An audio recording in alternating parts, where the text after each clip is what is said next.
నమస్కారం మిత్రులారా. బ్రహ్మం గారి కాలజ్ఞానం గురించి మనందరికీ తెలుసు. ఆయన చెప్పిన ఎన్నో విషయాలు మనం మనుగడ సాధిస్తున్న భూమిపై సంభవించాయి, ఇక రానున్న కాలంలో సంభవించబోతున్నాయి. సో ఇవాల్టి మన వీడియోలో బ్రహ్మం గారు చెప్పిన కాలజ్ఞానం 2023లో జరిగినవి మరియు 2024లో జరగబోయే వింతలు విశేషాల గురించి తెలుసుకోబోతున్నాం. ఈ వీడియో ప్రారంభించడానికి ముందు ఈ వీడియో యొక్క కామెంట్ సెక్షన్లో ఓం నమః శివాయ అని టైప్ చేయండి. అలాగే కింద లైక్ కొట్టడం మర్చిపోకండి. శ్రీ పోతులూరి వీరబ్రహ్మేంద్ర స్వామి, ఆయనను మనం గౌరవంగా బ్రహ్మం గారని పిలుచుకుంటాం. ఆయన ఇప్పటి వరకు భవిష్యత్తులో జరిగే అనేక సంఘటనలను, విషయాలను ముందుగానే దర్శించి వాటిని తాళపత్ర గ్రంథాలలో భద్రపరిచారు. ఆయన వ్రాసిన కాలజ్ఞానం ఎక్కడుంది? మరి ఇప్పటి వరకు బ్రహ్మంగారు చెప్పిన విషయాలేంటి? కలియుగంలో ఆయన జన్మించే ముందు ఎలాంటి సంఘటనలు చోటు చేసుకుంటాయనే విషయాలను మనం ఇప్పుడు తెలుసుకుందాం. యాక్చువల్లీ బ్రహ్మంగారు కాలజ్ఞానాన్ని ఒకేసారి చెప్పలేదు, అనేక సందర్భాల్లో వేరువేరు వ్యక్తులకు తెలియజెప్పారు. అంతేకాకుండా చాలా భాగాన్ని ఒకే చోట పాతిపెట్టారు. ఆ తర్వాత దానిపై చింత చెట్టు కూడా వచ్చింది. కాలజ్ఞానాన్ని ఆయన ఎందుకు పాతిపెట్టారు, ఇలా ఎందుకు చేశారనే దానికి ఇప్పటి వరకు కూడా జవాబు దొరకలేదని చెప్పుకోవాలి. అండ్ ఆయన చెప్పిన ప్రకారం చూసుకుంటే రాజరికాలు, రాజుల పాలన నశించాయి. భారతదేశంలో రాజరిక వ్యవస్థ అనేది ఇప్పుడు లేదు. ఒక అమ్మ 16 సంవత్సరాలు రాజ్యం ఏలుతుందని ఇందిరాగాంధీ పరిపాలించే పాలన గురించి ఆయన 500 ఏళ్ల క్రితమే చెప్పారు. అలాగే బ్రాహ్మణుల అగ్రహారాలు నశించిపోతాయని ఇప్పటి వరకు తెలియదు, కానీ 100 సంవత్సరాల కిందటి వరకు కూడా బ్రాహ్మణులకు 100 ఎకరాల్లో అగ్రహారాలు ఉండేవి. ప్రస్తుతం అలాంటి అగ్రహారాలు మనకి ఎక్కడా కనిపించవని చెప్పాలి. అండ్ జనసంఖ్య అనేది విపరీతంగా పెరుగుతుందని ఆయన అప్పుడే చెప్పారు. ప్రస్తుతం ప్రపంచ జనాభా చాలా విపరీతంగా పెరిగిపోయింది. కరువు కాటకాలు కొట్టిమిట్టాడుతున్నాయని చెప్పడంలో ఎలాంటి సందేహం లేదు. ఎన్నో చిత్ర విచిత్రమైన యంత్రాలు వస్తాయి, కానీ చావు పుట్టుకలు మాత్రం కనుగొనలేకపోతారని చెప్పారు. సృష్టిని మార్చుకోవడానికి ఎన్నో ప్రయత్నాలు చేస్తారని చెప్పారు. చనిపోయిన వారిని బ్రతికించే యంత్రం, మనుషులను పుట్టించే యంత్రాన్ని మాత్రం ఎప్పటికీ కనుక్కోలేరని చెప్పారు.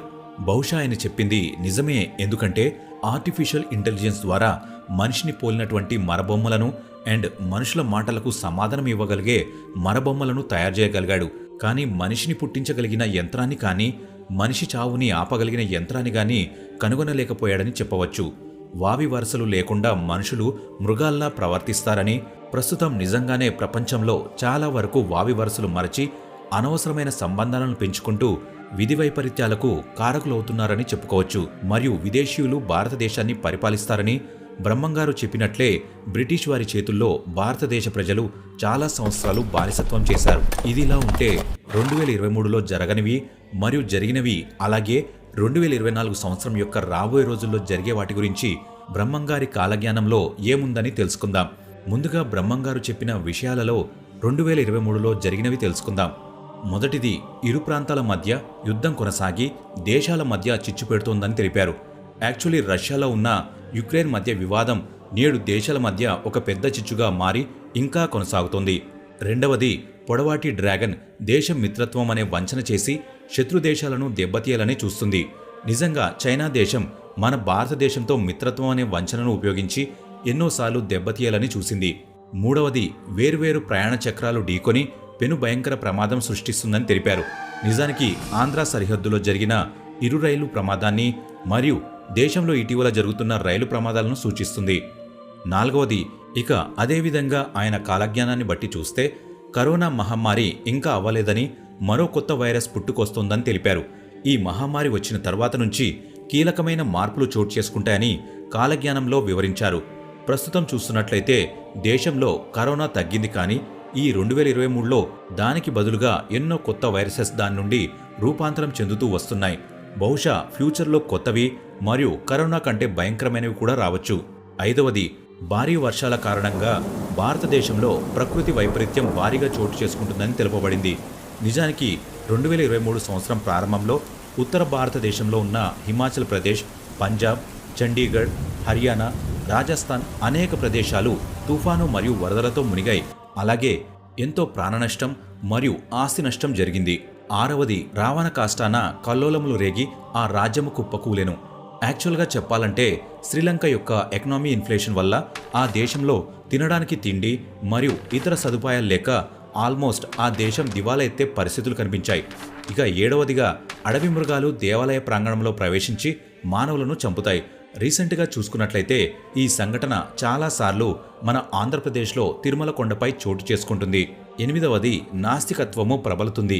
వావి వరసలు మరచి ప్రవర్తిస్తారు. యాక్చువల్లీ రీసెంట్ జరిగిన యాక్టివిటీస్లో సనాతన ధర్మాన్ని వ్యతిరేకిస్తూ అనేక కామెంట్స్ని తమిళనాడులోని ఒక రాజకీయ నాయకుడు సభలో బహిరంగంగా మీడియా ముందు తెలిపాడు.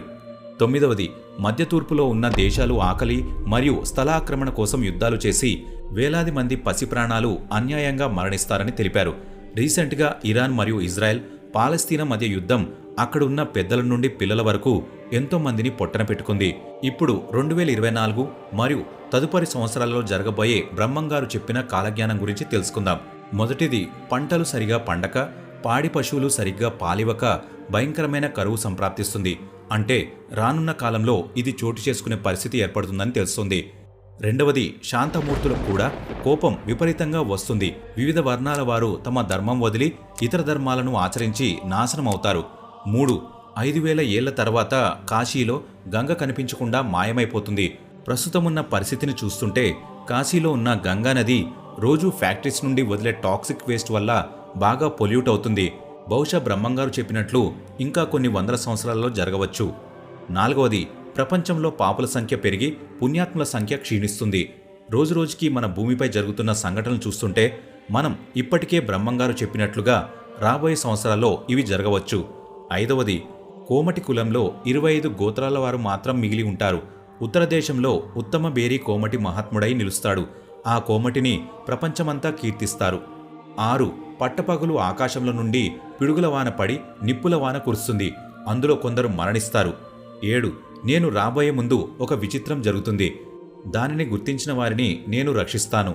4 నిలువుల ఎత్తుగల ఆజానుబాహులు మేమే వీరభోజ వసంతరాయలమని చెప్తారు. నిజమైన భక్తులు ఈ మాటను నమ్మరు. మూఢులు మాత్రం నమ్ముతారు. 8, భయంకరమైన తుఫానులు, వరదల వల్ల పశ్చిమ బెంగాల్, బంగ్లాదేశ్లలో కోట్ల మంది దుర్మరణం. భూకంపం వల్ల కలకత్తా నగరం దెబ్బతింటుందని తెలిపారు. ఒకవేళ రానున్న రోజులలో జరగవచ్చనుకుంటా.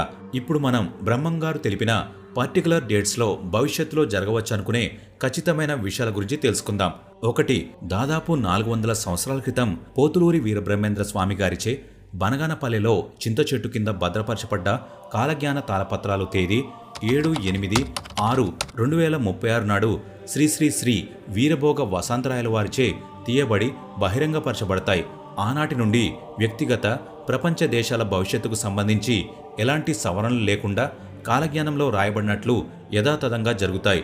2, ప్రపంచవ్యాప్తంగా 2 మతాల మధ్య యుద్ధం వలన పింగళ 2037 నుండి 2038, కాలయుక్తి 2038 నుండి 39 మరియు రౌద్రి 2040 నుండి 41లలో కోట్లాది మంది హతమవుతారు. 3, క్రీస్తు శకం 2040లో 40 రోజుల పాటు కాశీ వద్ద గంగానదిలో నీరు ఉండదు. 4, తేదీ 15 మరియు 16 ఫిబ్రవరి 2041 రౌద్రి మాఘ పౌర్ణమి నాడు ఒక్కసారిగా 7 కోట్ల మంది దుర్మరణం పాలవుతారు. తేదీ 26 మరియు 27 నవంబర్ 2044 రక్తాక్షి మార్గశిర శుద్ధ సప్తమి నాడు చెన్నపట్నంలో 7 ఏండ్ల బ్రాహ్మణ బాలికకు 4 చేతులు, 3 కాళ్లు, నెత్తిన కొమ్ముగల ఒక మగ శిశువు జన్మిస్తాడు. ఆ శిశువు 22 రోజులు జీవించి 23వ రోజున మరణించబోయే ముందు శ్రీ శ్రీ శ్రీ వీరభోగ వసంతరాయల వారికి కలిపురుషుడికి మధ్య జరగబోయే మహాయుద్ధం గురించి ప్రకటన చేసి మరణిస్తాడు. ఈ యుద్ధం 19/1/2045 నుండి 16/2/2045 మధ్య మొదలవుతుంది. 6వది, తేదీ 24/5/2039 నుండి 21/6/2039 మధ్యలో వచ్చే భయంకర భూకంపాల వల్ల అద్దంకి నేలమట్టం అవుతుంది. 7వది, తేదీ 15/3/2035 నాడు శ్రీ శ్రీ శ్రీ వీరభోగ వసంతరాయల వారు తమ విశ్వరూపం చూపిస్తారు. తేదీ 30/3/2035 నాడు శ్రీ శ్రీ శ్రీ వీరభోగ వసంతరాయల వారు తన సైన్యంతో మహాసంగ్రామానికి బయలుదేరతారు. ఆనంద రాక్షస నామ సంవత్సరములలో పశ్చిమ దేశాలలో కోట్లాది మంది హతమవుతారు. ఈ సమయంలోనే కలియుగ ధర్మం నాశనమవుతుంది. 8, ఒక తోకచుక్క వల్ల భూభ్రమణంలో మార్పు వస్తుంది. సూర్యుడు వణుకుతున్నట్టు కనిపిస్తాడు. తేదీ 2/8/2027 నాడు సూర్యునిలో సూర్యనారాయణ స్వామి దర్శనమిస్తాడు. ఇంకో సందర్భంలో సూర్యునిలో విష్ణుమూర్తి దర్శనమిస్తాడు. ఇంకో తోకచుక్క 33 రోజులు కనిపిస్తుంది. 9, క్రోధినామ సంవత్సరంలో భారతదేశానికి యుద్ధం, ఢిల్లీపై బాంబుల వర్షం, దేశ రాజధాని ఢిల్లీ నుండి ఆనెగొందికి మారుతుంది. అదే సంవత్సరంలో నెల్లూరు నీటిమయమవుతుంది. నిజం చెప్పాలంటే బ్రహ్మంగారు చెప్పిన చాలా విషయాలు మన భూమిలో సంభవించాయి, కొన్ని సంభవించలేదు. అలా అని అవి సంభవించవని ఖచ్చితంగా చెప్పలేం. మనం రాబోయే రోజులలో జరిగే మార్పులు మరియు దేవుని యొక్క అనుగ్రహంతో కాలమే మనకు బదులిస్తుంది. బ్రహ్మంగారు చెప్పిన వాటిలో ఎంతవరకు భవిష్యత్తులో జరుగుతాయని మీరు అనుకుంటున్నారు? తప్పకుండా కింద కామెంట్ సెక్షన్లో తెలియచేయండి. సో ఇది ఇవాల్టి వీడియో. మీకు ఈ వీడియో నచ్చితే లైక్ చేయండి మరియు ఛానల్ని సబ్స్క్రైబ్ చేయండి. ముఖ్యంగా ఈ వీడియోని మీ ఫ్రెండ్స్ అండ్ ఫ్యామిలీ మెంబర్స్కి షేర్ చేయండి. Thank you for watching. జై హింద్.